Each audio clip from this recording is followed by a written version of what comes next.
بسم اللہ الرحمن الرحیم۔ السلام علیکم۔ چینا ٹی وی میں خوش آمدید۔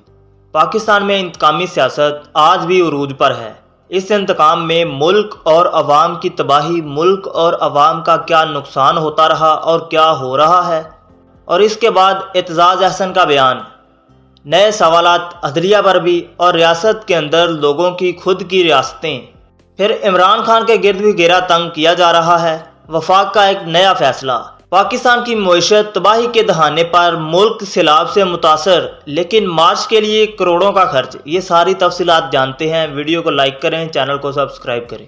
اب آپ پاکستان میں انتقامی سیاست دیکھیں تو صرف ملک میں یہی حالات ہیں کہ ایک جماعت دوسرے کو دبانے اور جھوٹا ثابت کرنے میں لگی ہوئی ہے۔ اس وقت اگر دیکھا جائے تو صرف دو مین جماعتیں، ایک تو پی ڈی ایم جس میں مختلف جماعتوں کا اکٹھ ہوا، اور دوسرے نمبر پہ پی ٹی آئی۔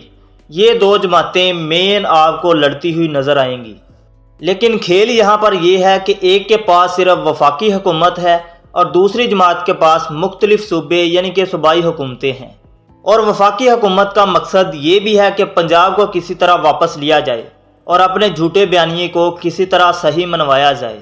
اب پنجاب کو واپس لینے میں ان کا مقصد یہ ہے کہ نواز شریف کی واپسی کو ممکن بنایا جائے، اور آپ دیکھیں تو یہی وہ لوگ تھے جو سرعام اسٹیبلشمنٹ اور عدلیہ کے خلاف بھی جاتے رہے، اور انہی لوگوں کو ریلیف بھی دیا جاتا رہا۔ مریم نواز تو یہ بھی کہہ چکی ہیں کہ ہم حکمران خاندان، ہم سے یہ عدلیہ ہوتی کون ہے سوال کرنے والی، مطلب کہ ریاست کے اندر ان کی ایک خود ریاست ہے، اور یہ کہتے ہیں کہ عدلیہ ہوتی کون ہے جو آ کے ان سے سوال کرے۔ اور آپ اگر تھوڑا سا دیکھیں تو تقریباً 5 سال ان کے اوپر کیسز بھی چلے، پھر اچانک یہ سارے کیسز ریورس بھی ہوئے۔ پھر سوال یہ اٹھایا گیا کہ یہ کیسز کس نے کروائے اور کس نے دوبارہ یہ کیسز ختم بھی کروائے۔ نواز شریف نے اس سب کا ذمہ دار 2018 میں باجوہ کو قرار دیا، اور باجوہ سے حساب بھی مانگا جاتا رہا۔ پھر جب یہ کیس ختم ہوئے تو عدلیہ سے بھی حساب مانگا گیا۔ اس سارے معاملے میں پہلے کیس ہوئے، سارے سچ ثابت بھی ہوئے، انہی کے لوگ گواہ بننے کو بھی تیار تھے، سزائیں بھی انہیں ہونے والی تھیں۔ بعد میں کچھ کو بیماری کے بہانے لندن بھیجا گیا اور کچھ لوگ اب دوبارہ گئے۔ سارے سوالات عدلیہ پر اٹھتے ہیں۔ اگر ایک جماعت ان کے اوپر تنقید کرتی ہے تو اسے فوری طور پر ریلیف بھی دیا جاتا ہے، اور دوسری اگر کچھ مطالبہ کرتی ہے تو اسے توہین عدالت میں دھکیلا بھی جاتا ہے۔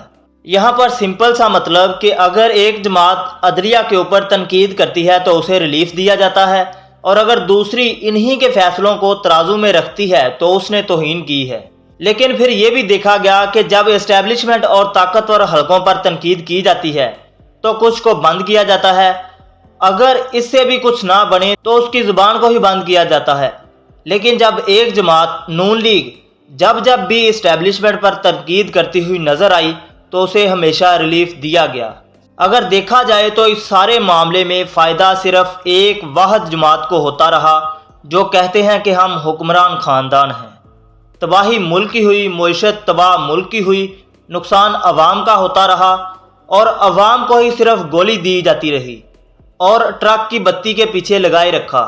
اب عوام جاگ چکی ہے، عوام کو اپنا حق لینا یہ سکھایا جا چکا ہے، اور یہ صرف ایک تحریک کے سبب ہوا، اور وہ تحریک تھی حقیقی آزادی۔ پھر آپ دیکھیں تو رجیم چینج آپریشن کے اوپر بھی سوال اٹھائے جاتے رہے، وہ کون تھا جس نے یہ سب کچھ کروانے میں ساتھ دیا، لیکن معاملہ ابھی تک یہاں تک ہی اٹکا ہوا تھا۔ عوام کی زبان سے یہ چیزیں باہر نہیں نکلتی تھی کہ وہ کون تھا۔ پھر اعتزاز احسن نے ایک بیان دیا میڈیا پر، لاہور میں کھڑے ہو کر میڈیا سے رابطے کیے گئے یہ بیان کسی صورت نہ چلایا جائے۔ اصل میں اعتزاز احسن کہتے ہیں کہ نواز شریف، شہباز شریف اور مریم، ان کے مقدمے تو عوام انہیں اچھی طرح جانتی تھی، اور عوام ان کے مقدموں کو اچھی طرح جان چکی تھی، اور یہ سچ بھی ثابت ہوئے۔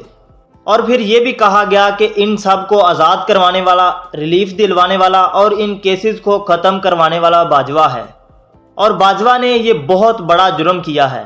نیب ترامیم تبدیلی بھی انہیں فائدہ دینے کے لیے سب کچھ کیا گیا۔ پہلے یہ اعتزاز احسن کا آپ بیان سنیں۔ کوئی شک ورنہ یہ نواز شریف، شہباز شریف، مریم، یہ مقدمے تو آپ کے میں جس طرح کسی کی تلی پہ لکھے ہوئے ہو، اس طرح یہ لکھے ہوئے مقدمے جن سے ان کو